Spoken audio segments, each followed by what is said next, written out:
Hi everyone, today we will talk about how to fix Instagram.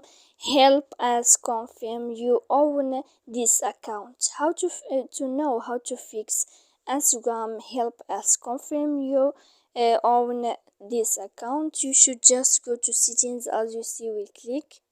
After that, in this page you will go to apps here like this. You will click, and when you will see this page in this list, you will go to find the application of Instagram. Then in this page you will go to first stop. When you will end this, you will enter to storage, and here in this page you will click clear cache. Then you will click clear data, and after all that you can update your application. So please don't forget to support us by like and subscribe. See you next time in another video, and thank you for watching.